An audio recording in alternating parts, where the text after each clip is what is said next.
Assalamualaikum warahmatullahi wabarakatuh. Sahabat petani yang kami cintai, pada saat datangnya musim tanam, petani selalu dihadapkan dengan permasalahan ketersediaan pupuk. Sehingga penggunaan pupuk hijau ini merupakan salah satu solusi untuk mengatasinya.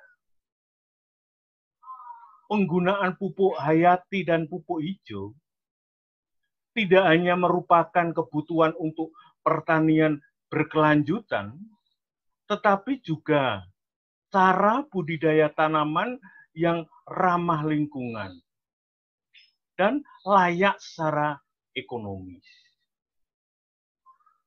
Sahabat petani, pengembangan azolla yang mengambang di air bebas memiliki keuntungan secara agronomis karena kemampuannya untuk mengikat nitrogen dari udara dan dia pertumbuhannya cepat. Demikian juga responnya pada tanaman memperlihatkan pertumbuhan yang lebih baik dan produksi yang meningkat. Ini nampaknya memberikan yaitu solusi yang baik.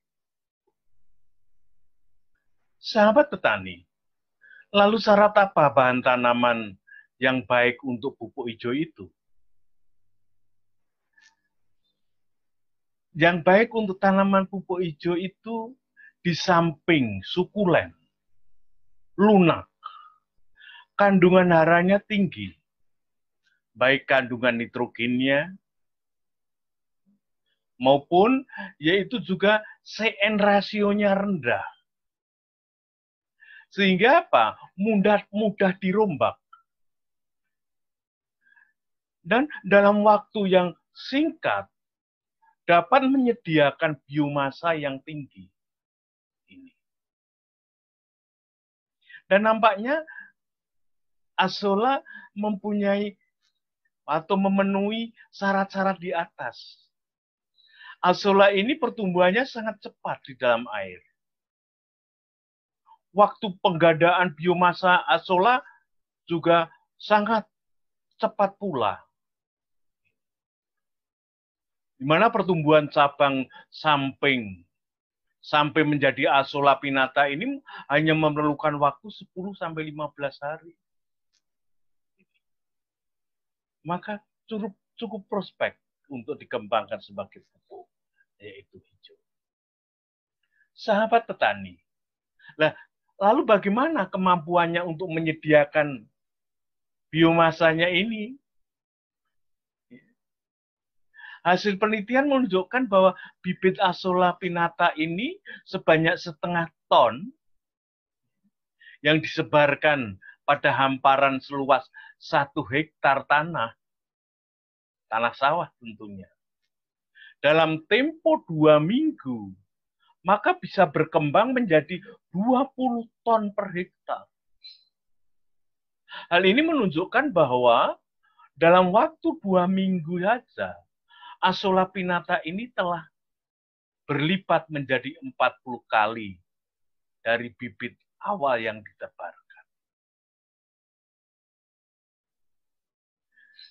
Berkaitan dengan masalah kemampuannya untuk menyediakan HRN, bagaimana? Azolla adalah tanaman air yang tergolong tanaman paku air atau pakis air yang mengapung, yang dapat bersimbiosis dengan cyanobacteria atau bakteri hijau biru, dan dapat menfiksasi nitrogen dari udara ke dalam bentuk yaitu amonia yang dapat diserap oleh tanaman. Karena kemampuannya mengikat nitrogen dari udara ini yang cukup tinggi ini dan cepat berkembang ini, sehingga peningkatan bobot biomasanya yang tinggi ini pula menyebabkan bahwa azolla itu cocok digunakan yaitu sebagai pupuk organik. Sahabat petani yang kami cintai, azolla adalah pupuk hijau yang paling umum digunakan untuk, yaitu biasa digunakan untuk tanaman padi.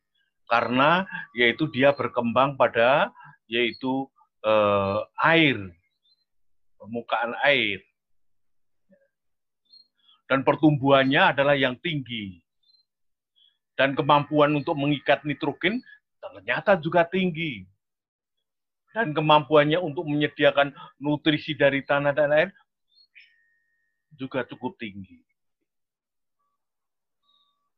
Sahabat petani, azolla dapat memasok lebih dari setengah nitrogen yang dibutuhkan untuk tanaman padi. Dan selain itu, yaitu mampu menyediakan nitrogen ya, yang juga bermanfaat sekali dalam pertumbuhan daripada tanaman padi sawah ini. Di samping itu, juga akan mencegah daripada kenaikan pH, menurunkan suhu air, kemudian menahan volatilisasi amonia, sehingga nitrogen ini menguap ke udara, maka dengan adanya azolla ini akan bisa ditahan penguapan nitrogen ini. Atau juga azolla ini bisa menekan pertumbuhan daripada gulma. Sahabat petani, di samping meningkatkan hara nitrogen, juga akan meningkatkan karbon organik, fosfor, kalium, dan kadar bahan organik.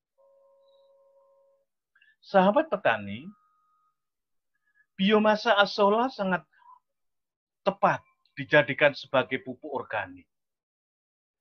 Sehingga sumber nitrogen N yang sangat cocok dikembangkan oleh petani karena aplikasinya yang mudah dan murah.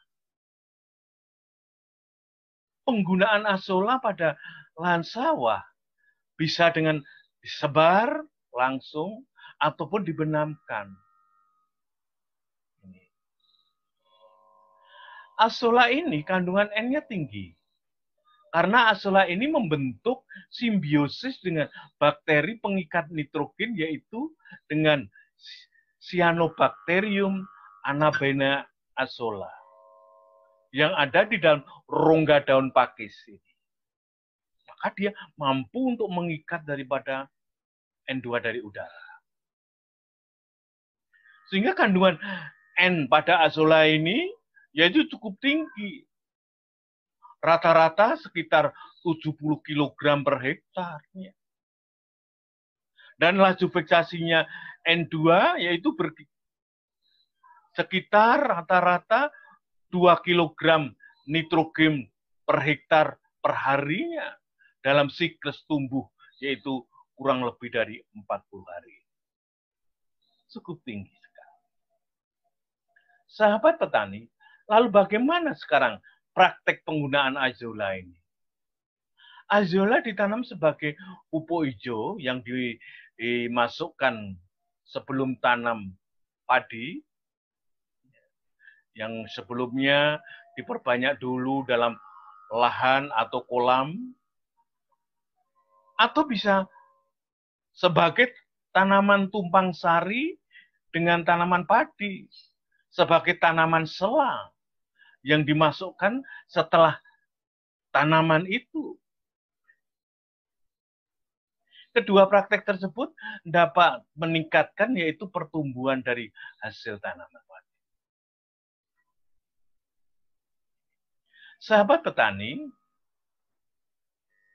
sebelum digunakan, azolla ini terlebih dahulu diperbanyak pada kolam. Dan kita memilih bibit yang dipakai adalah yang masih muda, umurnya sekitar 2 minggu. Hal ini untuk bisa proses produksinya akan lebih cepat. Jadi sekitar setengah ton disebarkan dalam satu hamparan, 1 hektar hamparan sawah. Maka dalam tempo 2 minggu bisa berkembang menjadi 20 ton per hektar.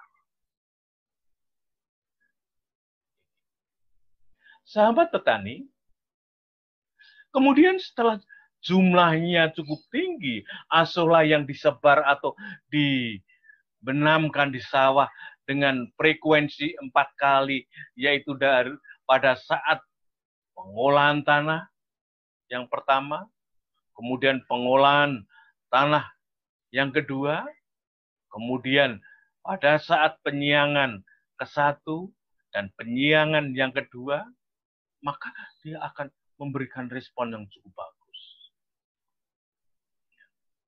Kemudian setelah dibenamkan, asola yang segar ini akan terdekomposisi dan akan melepaskan hara nitrogen. Dan hara lainnya tentunya, termasuk akan meningkatkan kadar bahan organik di dalam tanah. Dengan cara demikian, maka asola ini dapat menghemat penggunaan pupuk urea sekitar yaitu 60-80% dari total kebutuhan untuk pertumbuhan tanaman padi. Cukup besar bukan? Ya, cukup besar. Yaitu kemampuan untuk menekan kebutuhan daripada urea ini. Sahabat petani, lalu bagaimana responnya terhadap tanaman, terutama tanaman padi? Dalam praktek penggunaan pupuk asola ini terbukti di samping akan meningkatkan hasil padi yang secara nyata bisa lebih yaitu 100% kenaikannya, juga berpengaruh pada pertumbuhan yaitu tinggi tanaman, jumlah anakan produktif, biomasa, dan kandungan nitrogen daripada tanaman padi itu sendiri. Dan tidak kalah pentingnya penggunaan asola ini juga akan meningkatkan kandungan bahan organik dan unsur hara di dalam tanah. Saya rasa demikian. Selamat menjalankan, yaitu mencoba untuk melakukan pertanian organik. Assalamualaikum warahmatullahi wabarakatuh.